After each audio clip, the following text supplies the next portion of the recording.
My sister-in-law stands right there on the porch, blocking my view of the house I grew up in, and coldly tells me my parents have no need for visitors right now.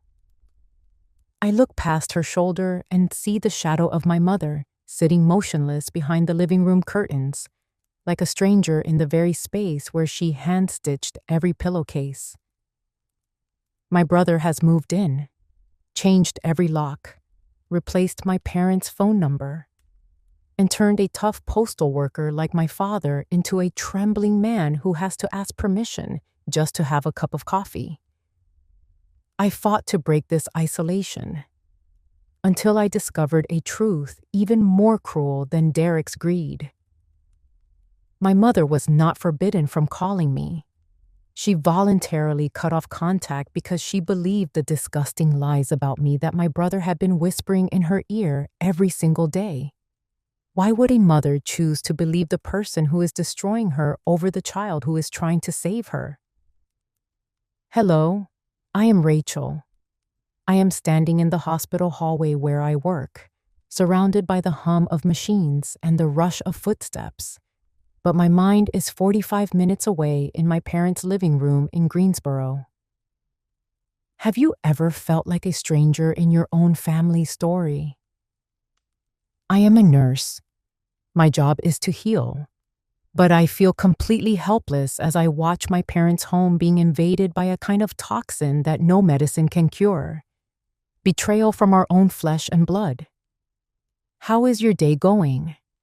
I hope you are having a peaceful day with those who truly love you. Please give me just a few minutes, because I want to tell you about my mother, a seamstress who spent her life stitching fragments into a family, only to watch it all be torn apart by the very child she was most patient with. The night shift at the Greensboro Hospital has a rhythm all its own, a heavy quiet that feels like a physical weight as I finish my nursing rounds. I was standing by the window looking out at the parking lot where the streetlights hummed in the damp North Carolina air. My phone felt warm against my palm, a familiar comfort I have held onto for 20 years. These Sunday night calls are the anchor of my schedule, a ritual we started long before my own kids were born. Usually, the steady clatter of my mother's sewing machine would fill the background, a pulse that meant our family home was stable and safe. She was such a meticulous seamstress, always stitching together fabric with the same careful attention she used to keep our family whole. She would always ask about my dinner before I could even say hello. But tonight, when the line connected, the silence was hollow. There was no humming motor, just a shallow breath that sounded more like a plea for silence than a greeting. I hit redial immediately, my fingers trembling slightly despite the years I have spent keeping them steady in emergency rooms. When she finally picked up, her voice did not sound like her at all. It was dry and brittle, like old parchment left out in the sun. She did not even wait for me to speak. She just said, "I am busy, Rachel. Do not call at this time anymore." And the line went dead before I could take a breath. I stood in that hallway with the phone still to my ear, feeling the heat of the device against my skin. It was a physical rejection, a shove that left me reeling in the middle of my own workplace. For a woman who taught me that the phone is a lifeline, being hung up on felt like a door being locked in my face. I knew that tone was not born from actual busyness. It was the hollow sound of someone reading from a script they did not write, her eyes likely fixed on a shadow standing in her own kitchen. As a nurse, I am trained to look for what is not there, listening for the subtle irregularities in a heartbeat that tell the real story. I began to triage that conversation in my head, treating my mother's silence like a vital sign that had suddenly flatlined. My chest felt tight with a growing fear, but it was not a fear of physical illness. It was the realization of a mental invasion taking place in that blue ranch house my dad painted back in '92. My mind immediately went to my brother, Derek.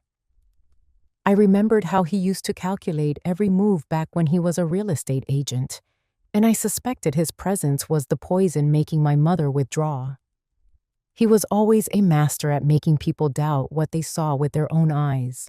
I watched an ambulance pull into the bay far below, its lights urgent, and I made a quiet vow to myself.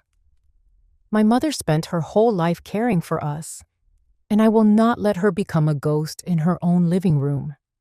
I will not let her be invisible. I could not bring myself to wait for the next Sunday to come around. The hollow silence from that last phone call haunted me through my next 2 shifts at the hospital until I finally reached my breaking point.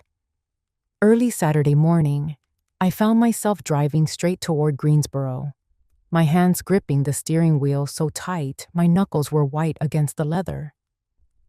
I felt like I was trying to outrun the dread settling in my chest, pushing the speed limit just to face the truth I knew was waiting behind that front door. I kept thinking about the way my mother had sounded, and every mile I drove felt like I was fighting against an invisible wall that was being built between us. As I pulled into the gravel driveway, I stopped and stared at the light blue ranch house. It was my father's pride and joy, the structure he spent an entire sweltering summer back in '92 scraping and painting with his own 2 hands once he finished his mail route for the day. But today, the house looked tired and smaller than I remembered. The azaleas Mom used to fuss over were beginning to brown and wilt at the edges, and the little wooden sign for her tailoring shop was turned toward the wall. A home that used to have its doors wide open for every neighbor in the cul-de-sac was now eerily still, its windows like closed eyes. I walked up to the old screen door, the one I used to burst through after school with my backpack swinging, and for the first time in my life, the weathered wood felt like a barrier designed to push me out of my own history. I did not even get a chance to knock before the inner door swung open, and there stood Sandra. My sister-in-law did not offer a smile or a hug. She simply stood there with her arms crossed, her body blocking the entrance like a sentry. She told me in a voice that was far too sweet to be genuine that Mom and Dad were resting, and that Derek had left strict instructions not to let anyone disturb them because they needed their peace. I stood on that porch with the North Carolina sun beating down on my back, but I felt bone-chillingly cold. Out of the corner of my eye, I saw a slight movement behind the heavy living room curtains. It was Mom.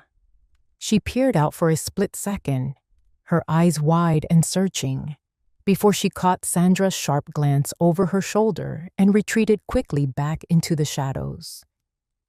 I stood there like a total stranger, a guest waiting for permission to enter the very house my father had spent 35 years at the post office to pay off. When Sandra finally stepped aside, Mom came out to the porch, but she did not invite me inside. She gave me a hug that felt rushed and fearful, her thin, bird-like hands trembling against my shoulders. It broke something deep inside me to see her like this. This was not the gentle decline of old age that I saw every day at the hospital. This was the forced compliance of a woman who had been made to feel like a guest in her own kitchen. I looked past her through the open door and saw Derek sitting comfortably at Dad's old roll-top desk, the one where my father used to meticulously organize the neighborhood mail. He did not even bother to look up at me. He was just sitting there in the dim light, quietly and methodically dismantling the life our parents had built for themselves, one locked door at a time. I knew I could not get the whole truth from that blue house anymore. I drove straight to First Baptist Church, the place where my mother had been a pillar of the community for over 30 years, searching for the missing pieces Derek and Sandra were trying so hard to hide. As I walked toward the fellowship hall, I saw Mrs. Helen, Mom's oldest friend, stepping out into the bright North Carolina sun. The moment she saw me, her face dropped, and she gripped her purse so tight, her knuckles turned white. She rushed over, her eyes filled with a worry that made my heart sink. She asked me how sick my mother really was, her voice trembling as she told me she had not seen Margaret in the pews for 4 months. She said that every time she called the house, Derek answered, his voice smooth and professional, telling her that Mom was far too ill for visitors or even a short chat. He had told the whole congregation that she needed absolute quiet to recover, effectively locking the doors to her world. Every tea party, every sewing circle, every Saturday Mom spent stitching for the local shelters was gone. Derek had taken his real estate skills and used them to subdivide my mother's life until there was nothing left for her to hold on to but the silence he provided. As I listened to Helen, a sharp, cold anger started to pulse in my chest. I knew for a fact that Mom was not physically ill enough to be housebound for a third of a year. I looked at the red brick of the church and imagined her sitting alone in her bedroom 45 minutes away, listening to these very bells tolling in the distance, unable to reach them. As a nurse, I have seen patients wither away from loneliness faster than they do from any infection. Social isolation is a slow-acting toxin that erodes the spirit until the body just gives up. Derek was not just occupying a house. He was erasing Margaret Holt from the memory of Greensboro. He was turning a woman who was once the heartbeat of this community into a shadow that no one was allowed to speak to anymore. I sat in my car in the back of the parking lot after the service ended, watching the other women gather in small groups. They were laughing and handing out trays of homemade lemon bars.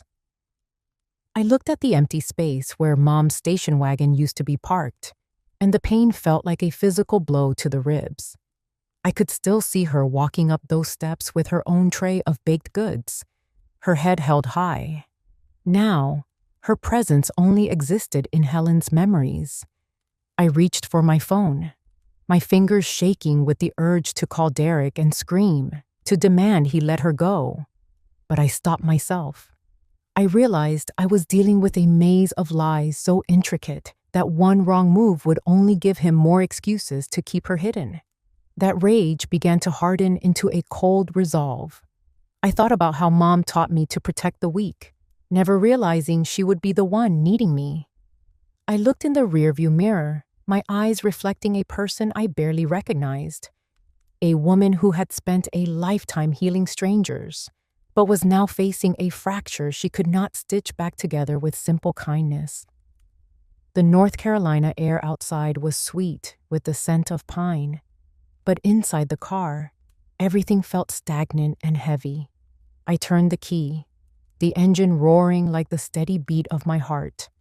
I would not let her be buried alive. I truly wonder how many of you listening right now have felt a loved one slowly vanishing while they were still breathing and living in the same house they have always known. This kind of isolation is a cruel tactic used to strip away our parents' dignity.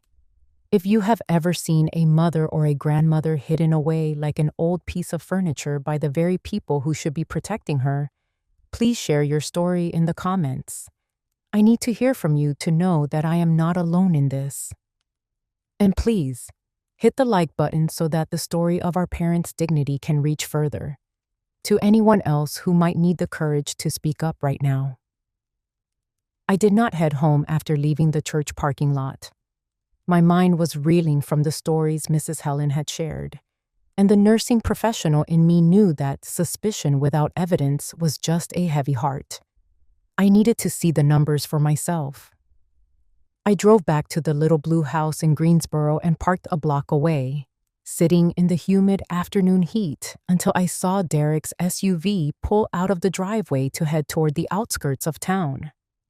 Once the coast was clear, I walked through the familiar back gate, my pulse hammering in my throat.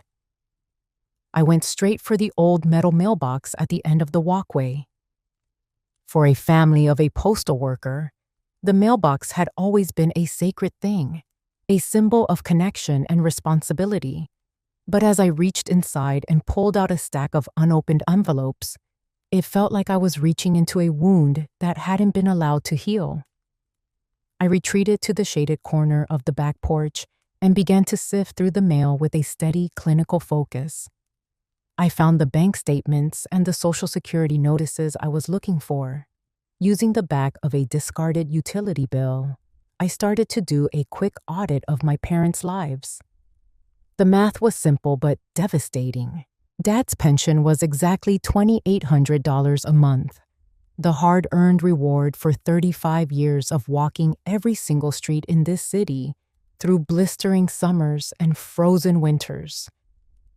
As I scrolled through the recent transactions, my hands began to tremble. I saw large cash withdrawals at casinos outside the city limits and high-end retail charges that I knew my mother would never authorize. Derek hadn't moved home to be a caregiver. He had moved home to be a harvester. He was systematically draining the accounts that were supposed to fund my parents' final years, turning their decades of discipline into a slush fund for his own failures. I stood up and looked through the window into my mother's sewing room, and the sight of it made my breath hitch. The space that used to be vibrant with the colors of silk and cotton was now shrouded in a fine layer of gray dust. The beautiful spools of thread were faded and neglected. It was a silent testament to a life of labor being slowly eroded. Just outside the kitchen door, I saw my father's old work shoes, the leather cracked and the soles worn almost to nothing.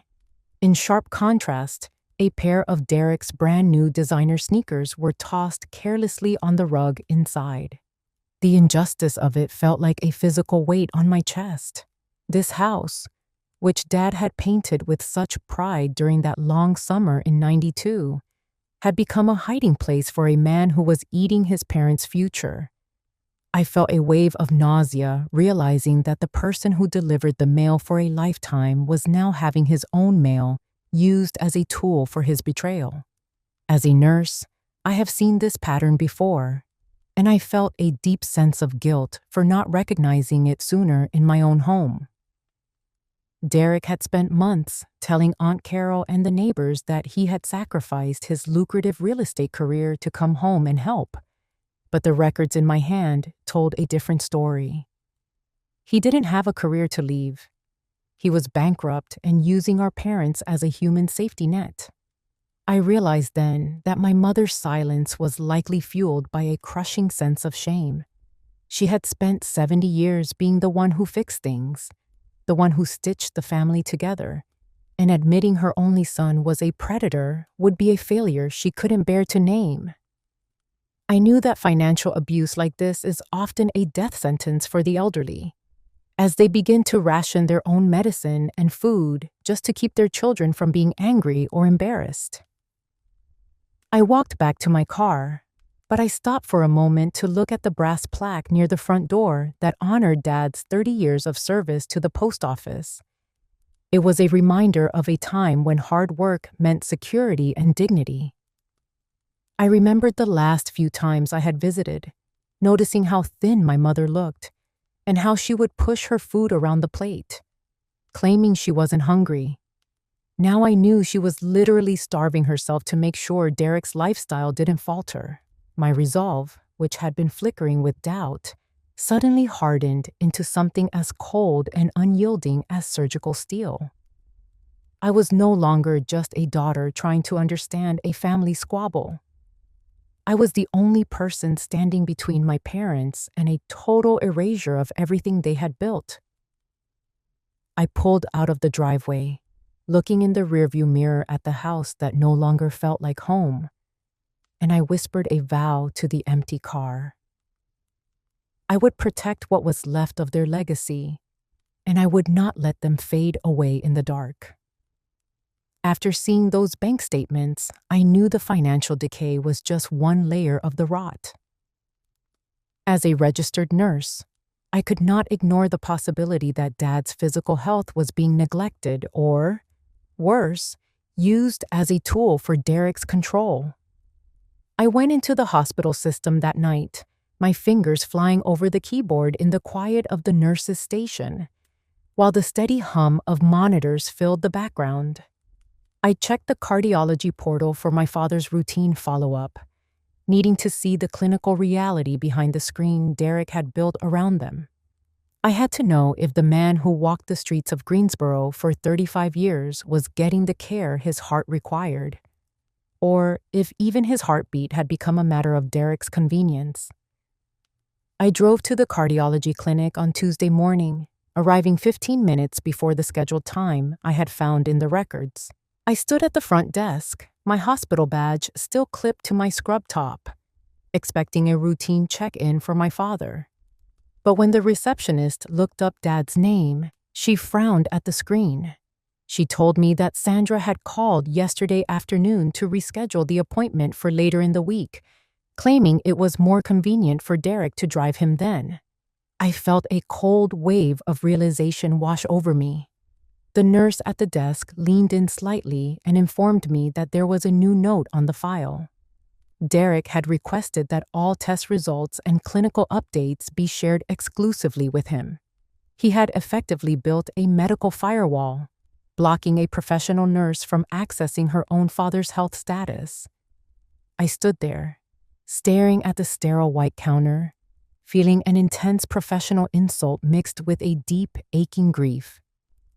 The person who cared the least about Dad's well-being had successfully hijacked his right to be cared for by the person who knew his medical needs best. I walked out to the parking lot and found Mom sitting in the passenger seat of their old car, waiting while Sandra ran an errand in the pharmacy next door. When she saw me approaching, her first instinct was not to smile. It was to look frantically toward the clinic doors as if she expected Derek to appear out of thin air. She looked smaller in that seat, her hands clutching her leather purse so tightly that her knuckles were white.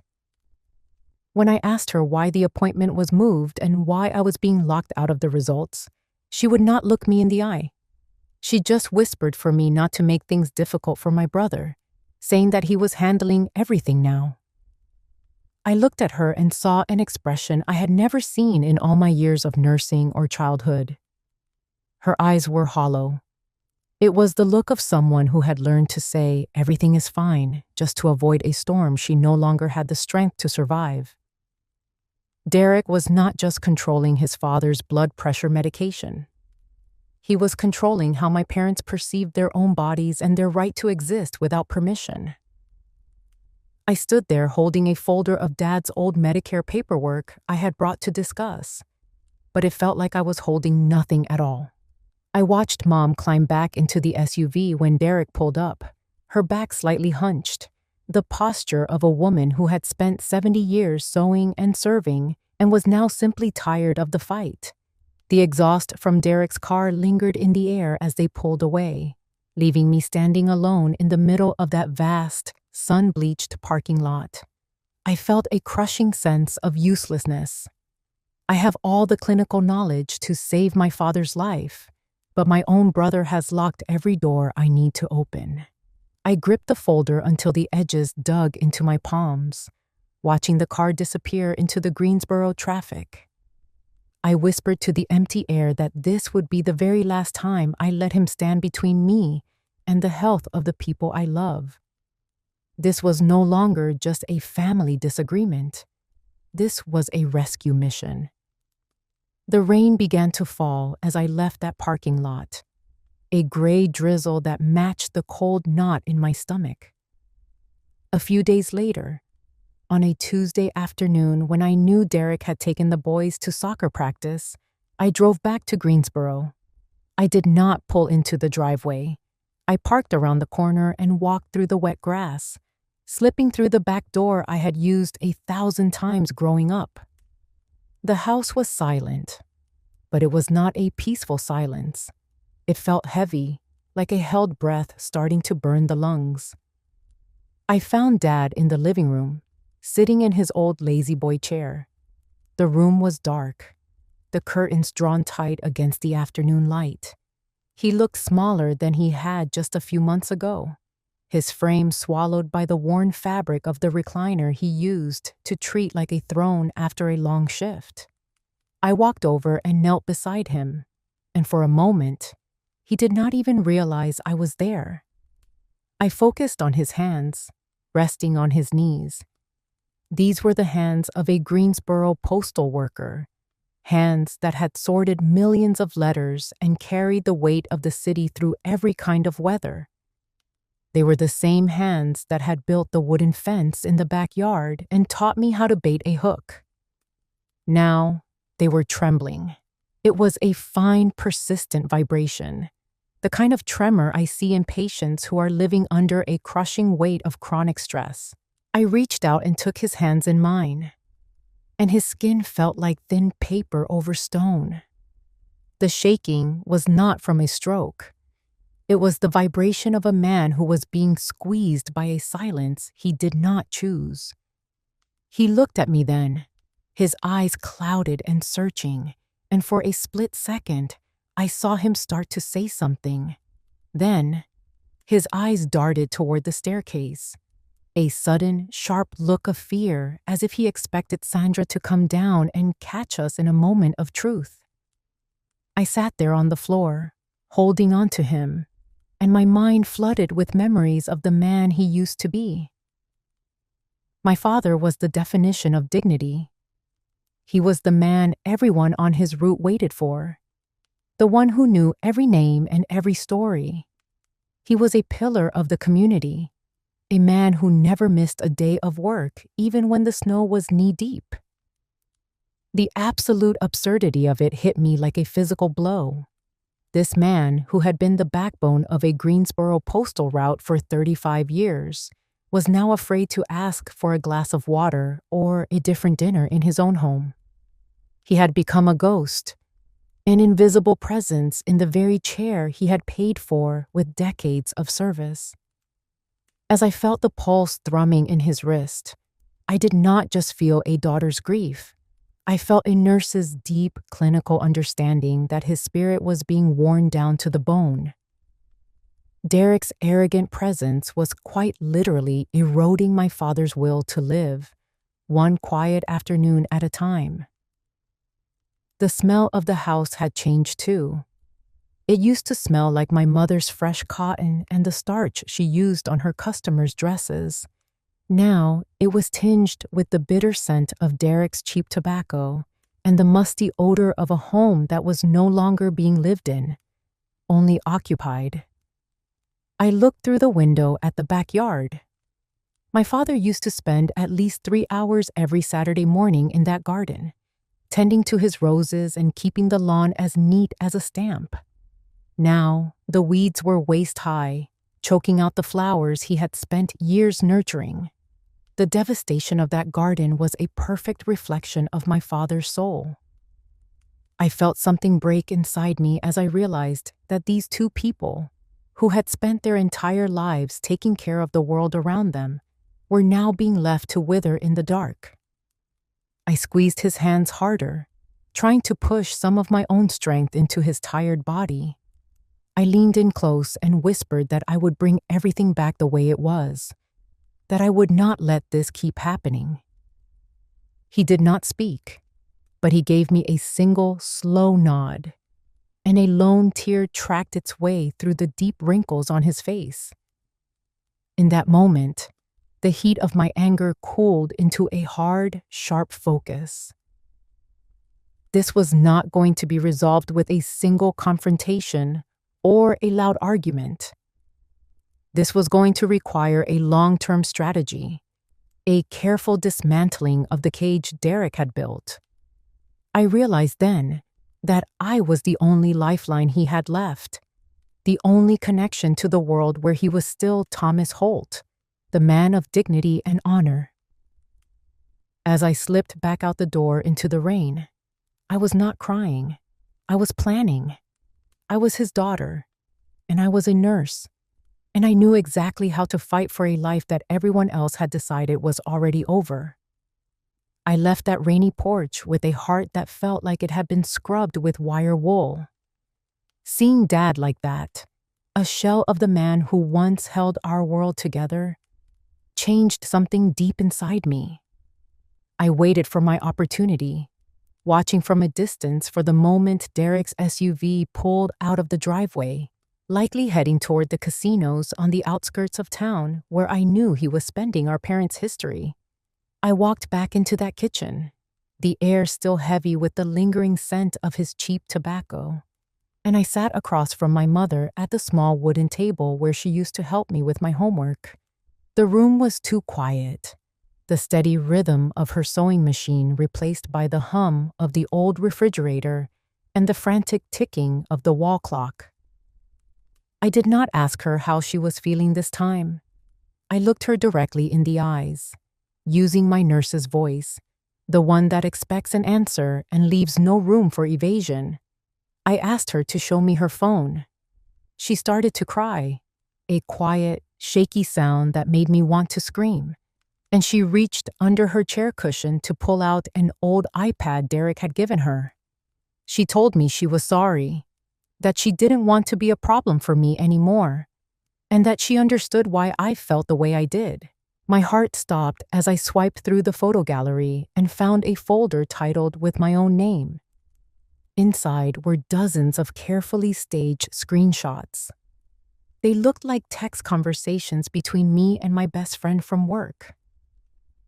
In these messages, a version of me that did not exist was calling my parents a crushing, miserable burden.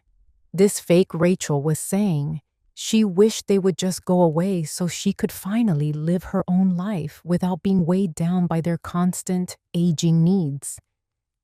I felt the blood in my veins turn to ice as I realized that my brother had used his years of real estate marketing to manufacture a reality where I was the villain of our family story. Everything finally made sense. The way Mom would look at me with those sad, distant eyes, and the way she would pull her hand away whenever I reached for her. She wasn't avoiding me because she was angry or because she didn't love me. She was withdrawing because she loved me so much, she believed she was helping me by disappearing. My mother, the woman who had spent 40 years meticulously sewing together the fabric of our lives, had decided to cut herself out of the picture because she thought it was the only way to set me free from the burden he told her she had become. Derek had taken the most sacred thing we had, her maternal love, and turned it into a cage for her. He wasn't just stealing their money or their house. He was systematically dismantling the bridge between a mother and her daughter, using a handful of pixels and a mountain of lies to isolate her in a world where he was her only ally. I took her hand, feeling the tremors that mirrored my own, and I told her the absolute truth. I told her that those messages never happened, that I had never said those words, and that I would never, ever consider her or Dad a burden. The look on her face was a mixture of pure relief and absolute bone-deep horror. She whispered that Derek told her I was too busy to even hear her voice anymore, that I had blocked her number because I was disgusted by her decline. I watched her shoulders finally drop as the weight of that lie was lifted, and she leaned into me, her small frame shaking with a sob that had been building for months. I felt a visceral disgust for the man who shared my blood. He had built a wall of deceit so high that a mother chose to believe a glowing screen over the child she had carried. It was the most calculated kind of emotional cruelty I had ever witnessed in my 15 years of nursing. I didn't stop there. I kept swiping through the device, my clinical focus taking over as I looked for the extent of the damage Derek had done. I found other folders hidden in the back of the device, drafts of messages and fake social media posts meant for Aunt Carol and our neighbors in Greensboro. Derek had been orchestrating a complete character assassination, painting me as the ungrateful daughter while he played the role of the saintly, suffering caregiver. He was creating a paper trail to justify why he should be the one in control of everything. I sat there at that kitchen table, and systematically deleted every single one of those fake files, feeling a grim satisfaction as each lie vanished from the screen. I looked at my mother and made a silent vow that no piece of technology or manipulation would ever stand between us again. I realized then that I wasn't just fighting for her health or her bank account. I was in the middle of a struggle for the truth of who we were to each other. The helplessness that had been suffocating me for weeks finally vanished, replaced by a cold, hard resolve that felt like iron in my spine. I looked at my mother's hands, still covered in the tiny needle pricks from a lifetime of sewing, and I promised her that we would stitch this family back together, one truth at a time. I told her that we were not going to be silent anymore. I wasn't just her daughter in that moment. I was a professional advocate for a woman who had been silenced. I knew that this manipulation with the fake messages was just a small part of a much larger scheme Derek had for our parents' legacy, but it was the crack in the foundation I needed to start pulling his house of cards down. I felt the storm coming, and for the first time, I wasn't afraid of the lightning. I drove home that night through the dark North Carolina woods, my mind spinning with a clarity I hadn't felt in years. The tears were gone, replaced by an icy focus. I realized that Derek's manipulation was the only thing keeping his financial theft alive. If he could keep Mom believing I hated her, he could keep her from ever questioning where the pension money was going. He was using her heart to pick her pockets. I looked out at the passing trees, their shadows long and reaching in the moonlight, and I felt a strange kind of calm. I knew I had to start gathering legal evidence before he made his final move. He thought he was the only one who knew how to manage a situation, but he had forgotten that I deal with life and death every single day. I was ready to do whatever it took to bring my mother back into the light. You know, I find myself wondering as I tell you this, if there is anything more painful than realizing the person you love most has been tricked into thinking they are a burden to you. It is a quiet, devastating kind of betrayal. These predators in our families don't usually use physical force. They use our own love and our own devotion as a way to hold us hostage. If you have ever felt someone you love slipping away because of the clever lies of another family member, please tell me your story in the comments. We need to speak these truths out loud so they can't hide in the shadows of a cell phone screen anymore. And if you believe in the power of the truth between a mother and her child, please hit the like button so this story can reach the people who are currently feeling isolated and alone. Subscribe to stay with me, because I am just getting started on showing you how I finally pulled back the curtain on Derek's final plan. I spent the entire drive home from the church with my hands shaking on the steering wheel, but the professional in me knew that I could not just rely on gut feelings anymore. I called Lawyer Morrison as soon as I pulled into my driveway. He had been a close friend of Dad's since their early days together at the Greensboro post office, a man who knew every detail of our family's history and the pride my father took in his work. When he finally picked up the phone and told me the truth, the world around me seemed to tilt on its axis. He confirmed that a new will had been filed and signed exactly 8 months ago. That was the same month Dad was lying in a hospital bed, barely able to recognize his own reflection in the monitor, with the right side of his face drooping from a massive stroke. Morrison told me that in his professional opinion, Dad could not have understood a single sentence of that document, let alone have the motor skills to hold a pen and sign it. Everything was gone. The retirement accounts, the life insurance, and the light blue house Dad had meticulously painted with his own hands were all signed over to Derek. I drove back to my parents' house like a woman possessed, the photocopy of that document burning a hole in my passenger seat.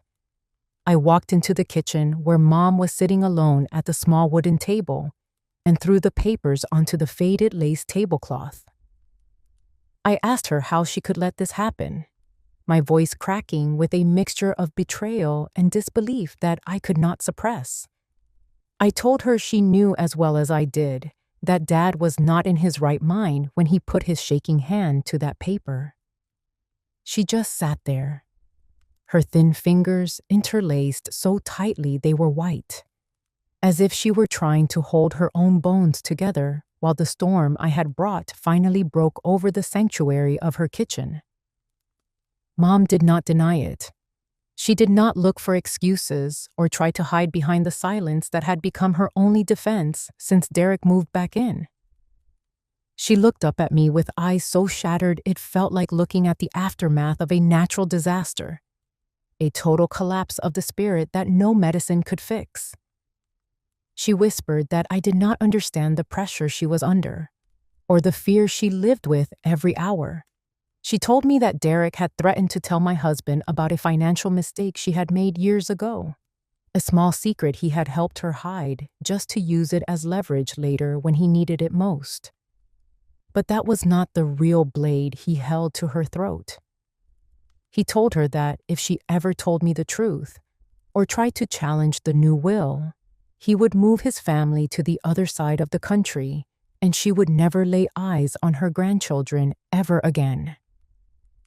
I stood there, feeling a cold, sharp grip tighten around my heart until I could barely breathe in the stagnant kitchen air. It was a calculated kind of emotional blackmail that felt like a cruel weight crushing the life out of her. Derek was not using a lever. He was using those innocent children, the very ones who filled her living room with laughter and the scent of crayons every Saturday morning, as human collateral. He was trading their smiles and their hugs for the title to her house and every penny of the pension Dad had earned through decades of walking the streets of Greensboro. I looked at her, and the sheer scale of Derek's cunning finally hit me with the force of a tidal wave. He had spent years as a high-stakes real estate agent, training his mind to find people's weak points and squeeze them until they signed whatever he put in front of them. Now, he was applying those same predatory tactics to the very woman who had taught him how to walk.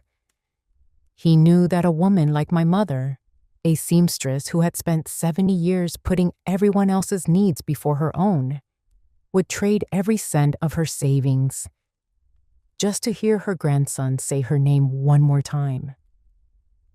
She had effectively signed her own financial death warrant just to buy a few more weekend visits and avoid the total erasure of her family life. Her silence all these months was not a sign of weakness. It was a silent, agonizing sacrifice made in the dark. Derek had taken her maternal love, the purest and most powerful force in her life, and forged it into a set of iron shackles to keep her in a state of absolute submission. He had turned her greatest strength into her greatest vulnerability, and he had done it with a smile on his face. I reached across the table and grabbed the family photo album, the heavy one with the velvet cover that Mom kept on the bottom shelf of the coffee table like a holy relic.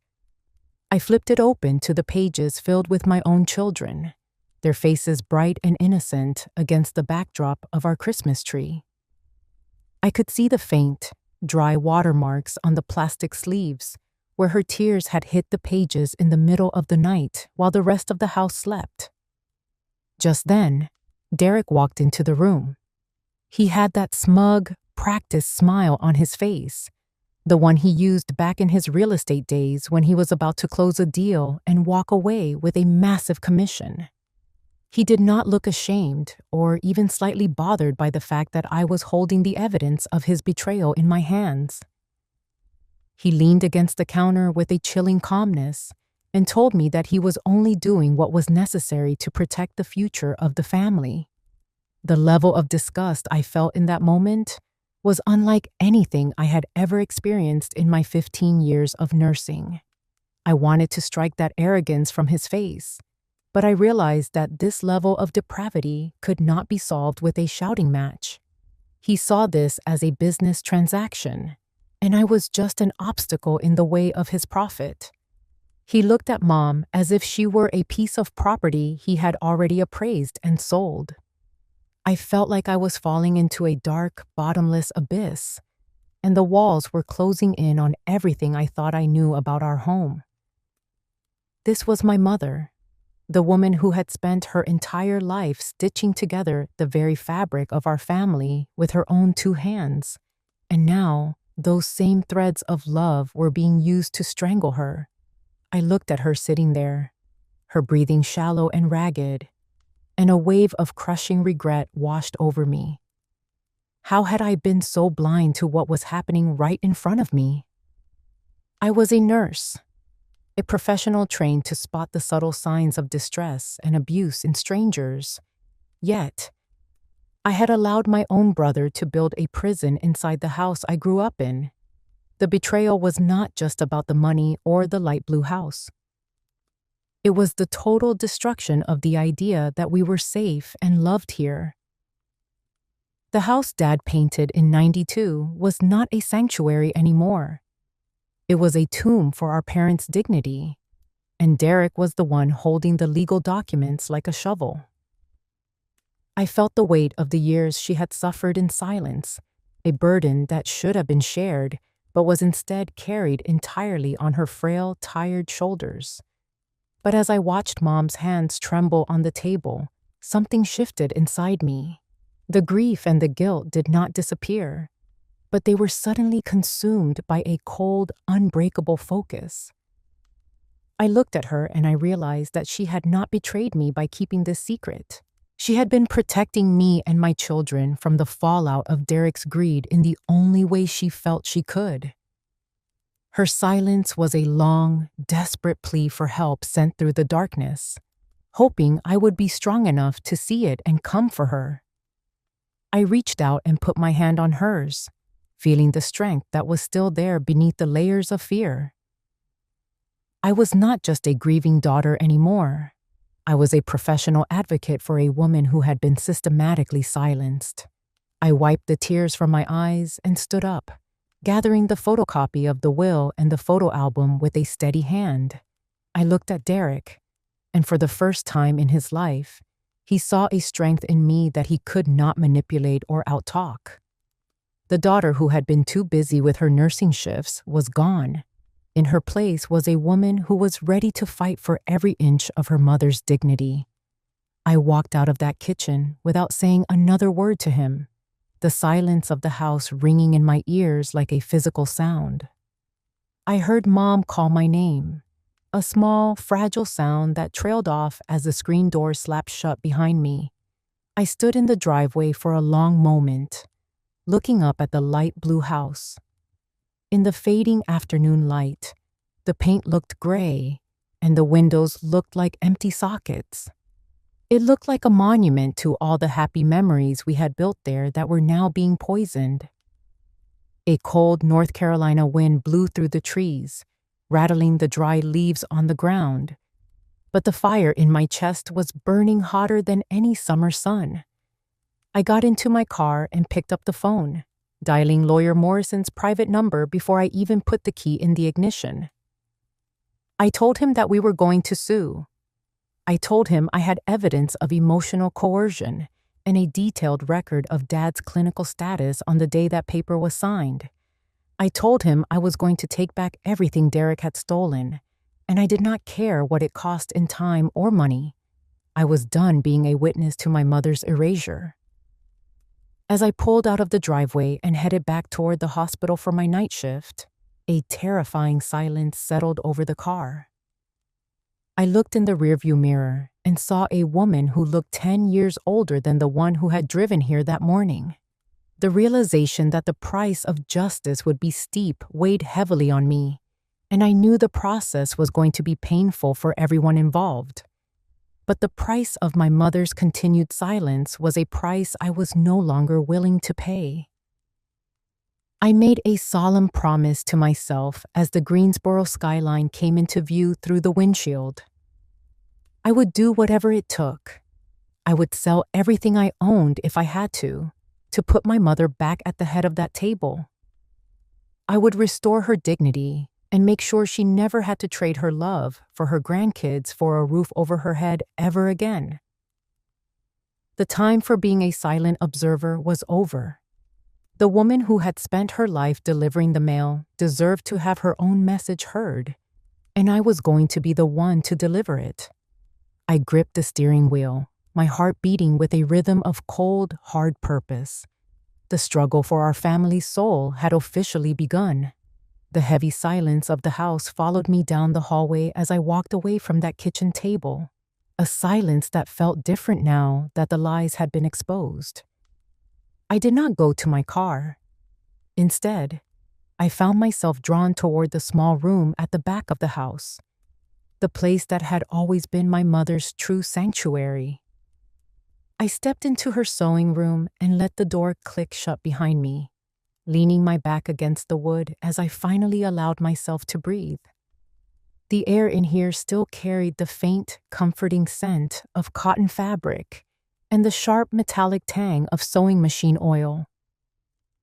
It was a world built on precision and patience, a place where every loose thread was meant to be tied and every ragged edge was meant to be hemmed.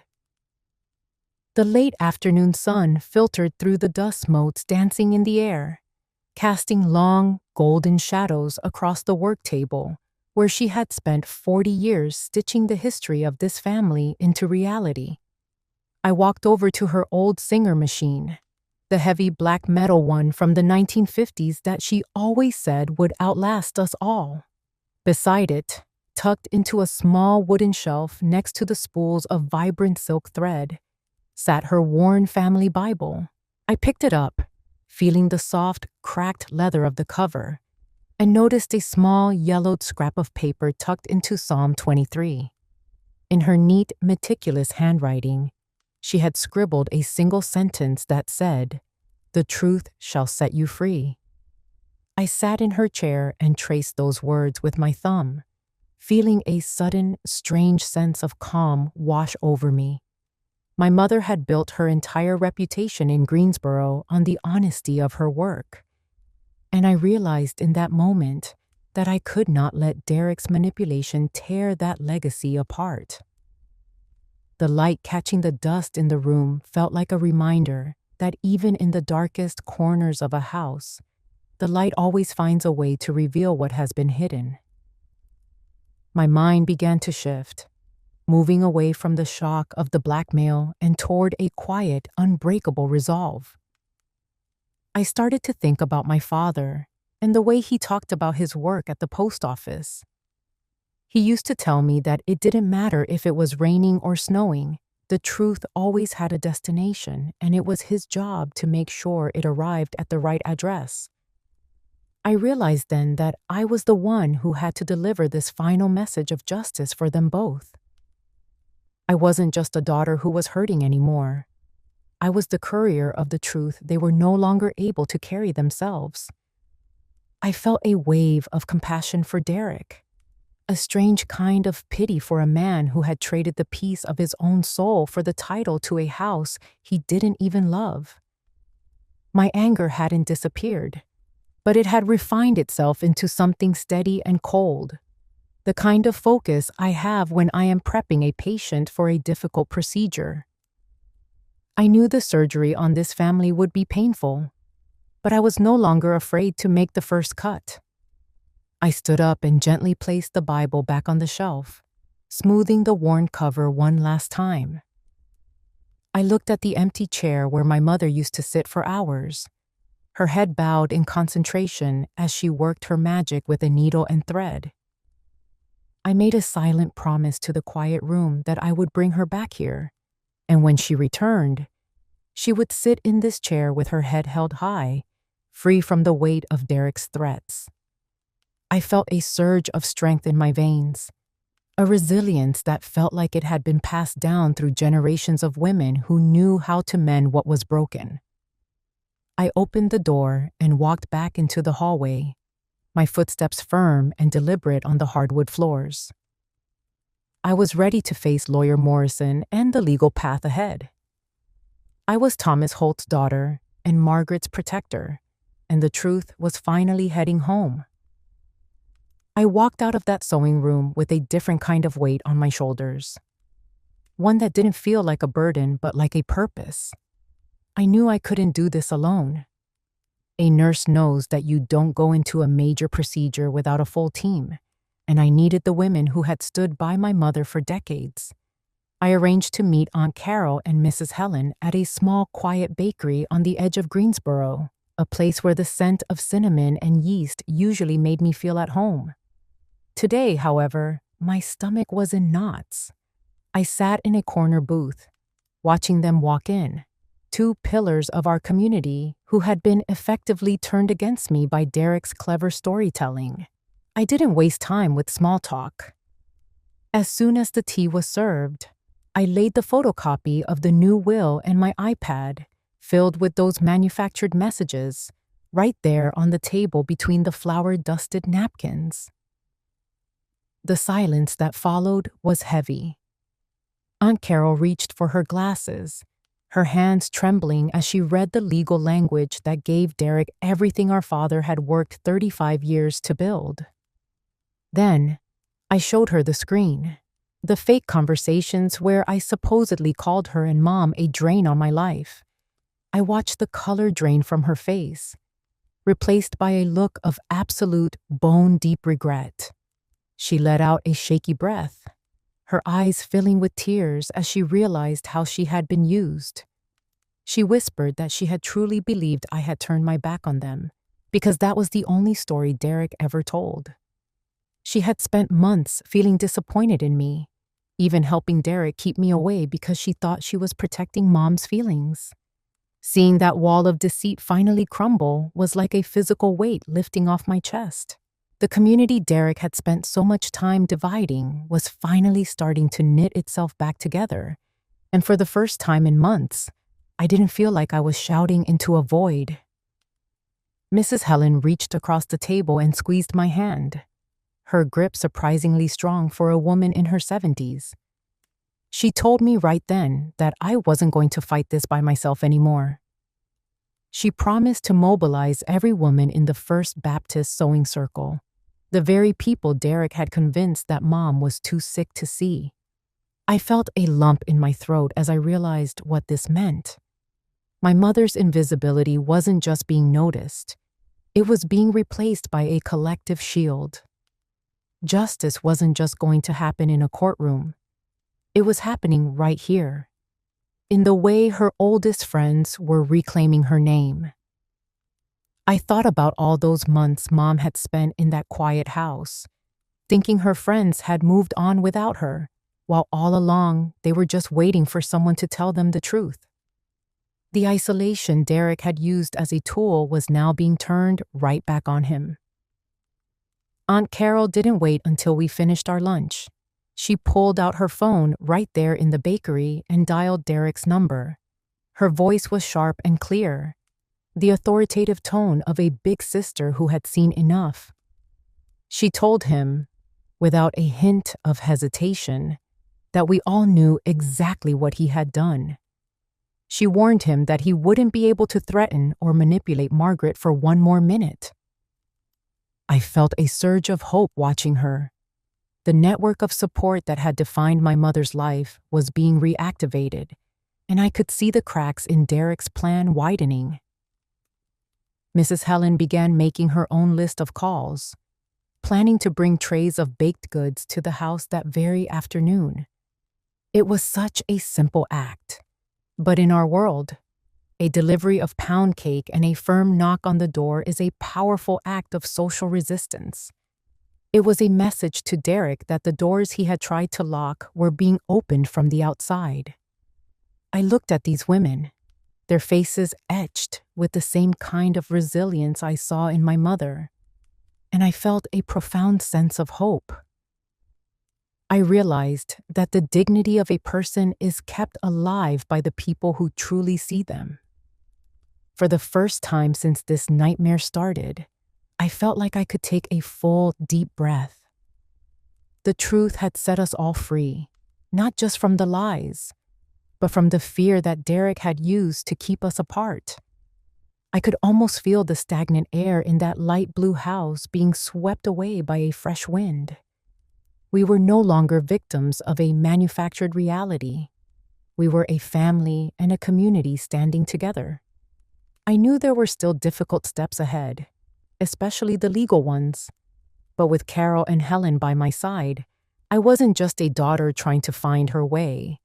I was part of a movement to bring my parents back into the light. I sat there and listened as they promised to testify, to tell the court and the world that Dad was a man of honor and that his mind was clear until the day of the stroke. Their support was like a shot of adrenaline for my soul. I wasn't tired anymore. I was focused. I knew exactly what I needed to do with Lawyer Morrison. Have you ever felt like you were fighting a world of lies all by yourself, until someone finally took your hand and told you that they believed you? That kind of empathy is the only thing that can truly break the prison of emotional abuse. Please, tell me about the Aunt Carol or the Mrs. Helen in your own life. The person who helped you reclaim your dignity when you thought it was gone forever. Your stories are the light that helps others find their way out of the shadows. And if you believe in the power of truth and family bonds, please hit the like button. Subscribe to stay with me as we walk into the final chapter, when justice finally calls Derek's name and my mother returns to her rightful place. I found myself sitting in the minimalist office of Lawyer Morrison, the late afternoon sun casting long, sharp shadows across the polished oak table that felt as cold as the legal documents resting upon it. On one side of the table lay my father's medical records, a thick stack of papers detailing his stroke, his vital signs, and his agonizingly slow recovery. On the other side sat that fraudulent will, the document Derek had used to hijack our family's future. Seeing them side by side made the betrayal feel clinical, a symptom of a much larger disease that had infected the house I grew up in. The air in the office was sterile and still, a far cry from the warmth of my mother's sewing room or the busy hallways of the Greensboro Hospital where I spend my nights caring for strangers. Lawyer Morrison leaned back in his leather chair, his voice gravelly and tired as he looked me in the eyes. He didn't sugarcoat the reality of the situation. He told me that while we had a very strong case, a civil litigation to fully overturn the will and recoup the stolen pension money could take 18 months or more. He explained that my parents would have to testify, to be cross-examined by Derek's lawyers, and to relive every moment of their isolation in a public courtroom. I felt a heavy stone settle in my chest as he spoke. I looked at the clinical notes on my father's chart, seeing the fragility of a 73-year-old man whose brain was still trying to remap itself after a massive neurological event. My mother, at 70, was already transparent with exhaustion and fear. As a nurse, I have seen what the stress of a long-term struggle does to the elderly. It is not just a mental burden. It is a physical erosion of the heart and the immune system. I realized in that quiet office that absolute justice, the kind where Derek pays back every single cent, might actually become a new kind of punishment for the very people I was trying to save. I sat there in the silence, my mind racing through the options with the same cold clarity I use when triaging a patient in the emergency room. One part of me wanted to see Derek in a courtroom, to watch his smug real estate persona crumble under the weight of his own lies. I wanted the whole city of Greensboro to know exactly what he had done to his own flesh and blood. But the nurse in me began to whisper a different truth. My father's heart could not handle 18 months of hostility. My mother's spirit could not survive 2 years of being a witness against her only son. I had to decide between a total financial victory and the actual peace of my parents' final years. I realized that my mother's freedom did not reside in the $2,800 monthly pension or the deed to the house. Her real freedom lay in the simple, profound ability to walk into her own kitchen without feeling the shadow of Derek's manipulation behind her. True justice wasn't about the balance in a bank account. It was about the air they breathed and the dignity of being seen as more than just a source of profit. I took a deep breath and made a decision that felt both terrifying and liberating. I leaned across the table and told Lawyer Morrison that we were going to change our strategy. I requested that we bypass the lengthy civil suit for the money and instead work directly through Adult Protective Services to have the will declared void based on my father's clear lack of capacity. I told him I was willing to let Derek keep the money he had already squandered at the casinos if it meant we could get an immediate, non-negotiable eviction order for him and Sandra. I was choosing a clean, surgical break over a long, drawn-out conflict. The relief that washed over me in that moment was overwhelming. I was letting go of the desire for a perfect public vindication because I realized that my parents' remaining days were more valuable than any inheritance. I was prioritizing their heartbeat over their ledger. I picked up the pen to sign the formal request for the expedited protective process, and the weight of it felt like a scalpel in my hand. It was the same steady focus I feel when I am removing a source of infection to let a wound finally begin to heal. I was cutting the ties that allowed Derek to drain their lives, and with every stroke of the pen, I felt the atmosphere in my own chest begin to clear. Lawyer Morrison nodded in silent respect, his eyes acknowledging the difficult wisdom of the choice. He knew that I was choosing the life of my patients, my parents, over the ego of a win. I stood up and walked out of that office into the crisp North Carolina autumn air. The wind was cold, but for the first time in months, I didn't feel the need to pull my coat tighter to stop the trembling. I had found the right path, the one that led straight back to the light blue house and the open screen door. As I drove toward Greensboro, I felt a new kind of maturity settling into my bones. I realized I was finally doing exactly what my mother, the seamstress, had done her whole life. I was sewing together a new kind of peace, using the most discreet and durable threads I could find. I didn't need the world to see Derek's shame.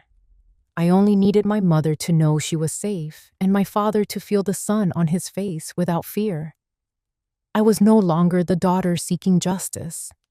I had become the true protector of the family legacy. The silence that had once been a cage was now becoming a sanctuary of my own making. I was ready to face Derek one last time, not with a raised voice or a clenched fist, but with the quiet, unyielding power of a daughter who had chosen love over the cost of the truth. The morning the Adult Protective Services officer and Lawyer Morrison met me at the end of the driveway was crisp and clear. We walked up the path to the light blue house in a purposeful silence that felt like the beginning of a long-awaited recovery. When we entered, I saw Derek sitting exactly where I expected, at the roll-top desk Dad had used for decades to keep his Greensboro post office records. He looked up with that familiar, calculated real estate agent smile, ready to dismiss us with another one of his practiced excuses. I did not say a word. I simply reached into my bag and placed the formal court order on the mahogany surface, right over the spot where Dad used to rest his hands. As Lawyer Morrison began to explain that the new will and the power of attorney had been declared void due to clear medical evidence of Dad's diminished capacity at the time of signing, I watched the color drain from Derek's face. The cocky, predatory energy he had carried for months seemed to evaporate in an instant. His marketing skills and his smooth talk were completely useless against the clinical truth of a brain scan and a professional nursing assessment. He was no longer the master of this house. He was just a man caught in his own web of greed. I looked over at my mother, who was standing in the doorway of her sewing room. She was clutching a piece of blue velvet, but for the first time in months, her eyes were not darting toward Derek for permission to speak. She watched the proceedings with a quiet, devastating stillness that carried more weight than any shouting match ever could. I saw the moment the realization hit her, the moment she understood that the blackmail and the threats regarding her grandchildren were officially over. She did not cry or scream. She simply looked directly at her son, the boy she had protected and babied for 46 years. And I saw a lifetime of maternal disappointment finally harden into a quiet, unbreakable resolve. The weight of being a source of profit and a target for manipulation was lifted from her shoulders right there in the living room. In that doorway, framed by the tools of her trade, she did not look like a victim anymore. She looked like the owner of the house, the woman who had stitched every curtain and chosen every rug. The invisibility Derek had forced upon her was gone, replaced by a dignity that did not need a single word to assert itself. The next few hours were filled with a quiet, clinical kind of efficiency. There was no shouting and no dramatic scene for the neighbors to watch. It was just the rhythmic, hollow sound of suitcases being dragged across the hardwood floors Dad had polished for years. I watched Sandra hurriedly packing her things, her face a mask of bitter silence, while Derek threw his expensive designer clothes into the back of his SUV. I stood on the porch, the same porch where I had been treated like a stranger and blocked from my own history just weeks before, and watched them prepare to leave. When Derek finally walked past me, he looked at me with a look of pure, unadulterated resentment. But I only felt a cold, deep pity for him. He had chosen the casino lights and the quick score over the only people who would have ever truly cared for him. He was leaving behind the only history he had, carrying nothing but the shame of what he had tried to do to his own parents.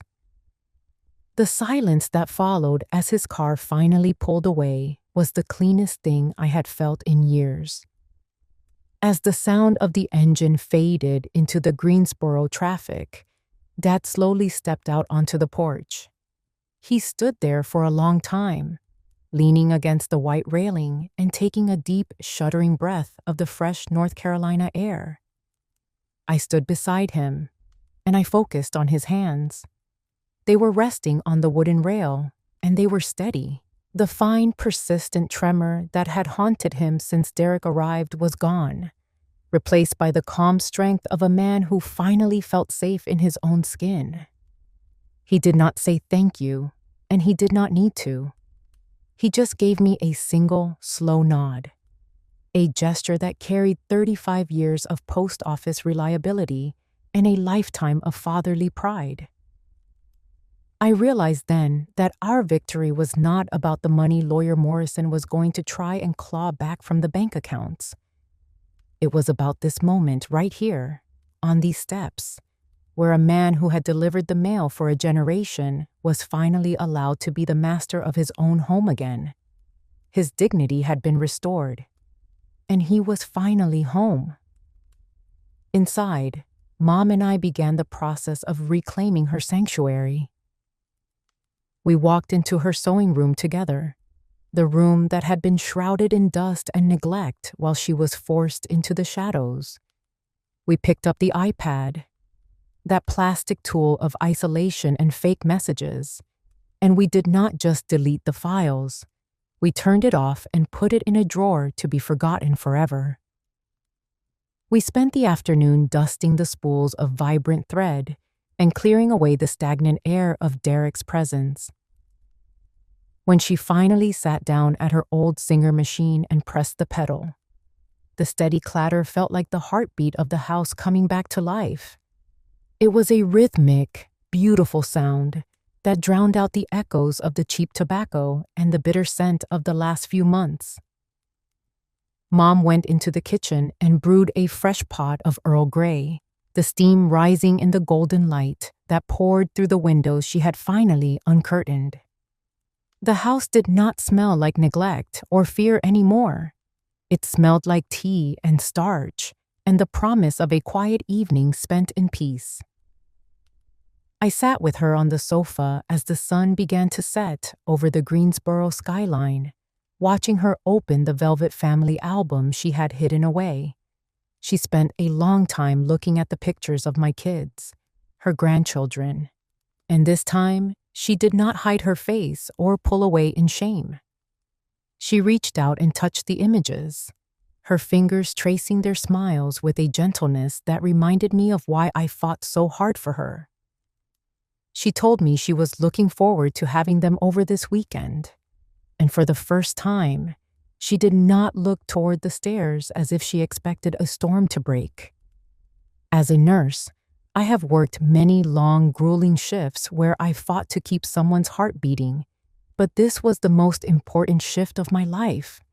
I had helped restore the rhythm of my own family. I looked around the light blue house, the one Dad painted back in '92, and I knew it was finally a home again. My mother was no longer a shadow in the corner. She was the seamstress of her own life, ready to stitch a new future together. 2 months have passed since that clean break, and the air in the light blue house in Greensboro finally feels like it belongs to us again. It is Thanksgiving, and the kitchen is thick with the scent of roasted garlic chicken and the warmth of a home that is no longer holding its breath. Mrs. Helen just arrived with her famous pumpkin pie, the one that everyone at First Baptist Church looks forward to all year. And I can hear her and Aunt Carol laughing with my mother as they move between the stove and the counter. For this special afternoon, Mom is wearing a deep emerald dress she spent weeks sewing, every stitch a testament to her regained focus. As we gather for dinner, I watch her walk toward the seat at the head of Dad's old postal desk, the very place that had been stolen from her. She sits down naturally, with a quiet grace that does not ask for permission or look around in fear. The candlelight catches the soft lines of her face, and for the first time, those wrinkles do not look like scars from a storm. They look like the wisdom of a woman who has found her way back to the head of her own table. I sit here between my husband and our 2 children, watching Mom serve her grandkids, and I realize that dignity is not a luxury. It is the simple right to sit in your own place, in your own home, surrounded by those who truly love you. I have done more than save a house. I have protected the memory of our family. To those of you listening, never mistake a parent's silent sacrifice for weakness. Mothers like Margaret will give up everything to keep the peace, and that silence is where predators hide. We must stay awake, using our awareness to stand guard over them. You are the seamstress of your own life, and you deserve to be respected in the home you built. Truth has a way of clearing the air, and there will always be those ready to fight to bring you back to your rightful place. Peace has finally landed,